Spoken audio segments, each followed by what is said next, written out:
Yeah, even Jenny here, I just met literally yesterday and said like, please join us.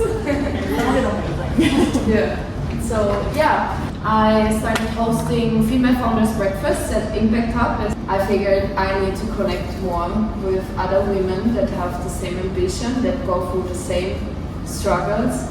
And before we do that, I suggest that we start with our round of sharing and introduction here so that we understand a little bit more about like who you are, in what stage you are in your business, okay? I'm an acupuncturist and energy healer. I've been doing that since 2009. And I'm selling my business because I'm going to start working remotely and travel around and do like a nomad life, which is exciting. But it's a lot of like thinking about these organizational things, which isn't entirely my wheelhouse, you know? So, cool. I'm the founder and podcast creator of Expand and Impact, which is essentially a school of emotional mastery and self-leadership for women like us who are high-performing to learn the skills to have success feel as good on the inside as it looks on the outside. There's often that disconnect there, and like how do you bridge the gap sustainably, consistently, and not just feel that sense of satisfaction when you've hit that goal, have that final push, and you can finally exhale for a moment before we start working towards another goal. So how can we have that sense of well-being throughout our entire process to enrich all of our lives? And those are some of the things that I speak about as a keynote speaker, workshop host, and coach and therapist. And Simone, you mentioned like share a little more personal story. What I'd like to, I guess like what came to mind when I was listening to you share, Simone, is the first time 4 years ago when I started Expand and Impact, I had an offer and I contacted two people I knew that I thought would be aligned for this offer, and they both said no. And I went into my bedroom, went under the covers, and just like cried for half a day and just like really felt that weight of the no.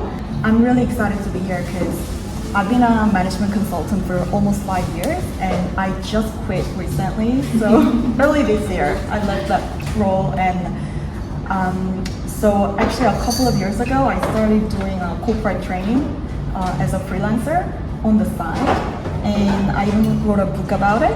So right now, I'm mostly freelancing and mostly doing corporate training sessions for corporate employees and executives back in Korea. And mostly I'm teaching the kind of business fundamentals that I picked up from my consulting career. So what I'm really interested in right now is to teach business Korean to foreigners, especially those who are new to Korean culture or business nuances or language as well. So yeah, that's something I really want to pursue at the moment. And I'm not a founder now, but I actually founded a business when I was in college. So back then I got an angel investment, and it was it seemed like it was going well, but I just wanted to share my challenges while I was doing that. So it's really strange to say, but maybe because I was really young and I don't know, maybe I was vulnerable, I guess. So I started this business in Australia because I was studying there, and I met so many guys who seemed like were really interested in my business, but actually they were not interested in my business. You know, In your business. yeah, exactly. And it really hurt me a lot. Like I felt like, maybe my business isn't really great, and that was my challenge. So yeah, it was like a video streaming service. Amazing. Yeah. Wow. You see, that proves again, because I met her and then she was saying like, I just quit my job, I'm not a founder, like, do you really think it's okay if I'm coming? And I'm like, of course it's okay, and now you put out here this story and I'm like, why? Yeah, Why back in the days. Like that you don't belong here, like. Right. Yeah. Thanks for inviting me. I'm also part of Home Portugal, which is a group of people who work politically to bring visibility to non-monogamy as a valid way of life, and also work alongside politicians to actually make it visible and eventually make laws to help people. I'm a freelance fashion designer and sustainable consultant. And I invested in stocks, Facebook at the time, Amazon, and so forth. So everything was going well. I wanted to open a clothing store. I did. I wanted to open a restaurant. I did. I wanted to open an art gallery. I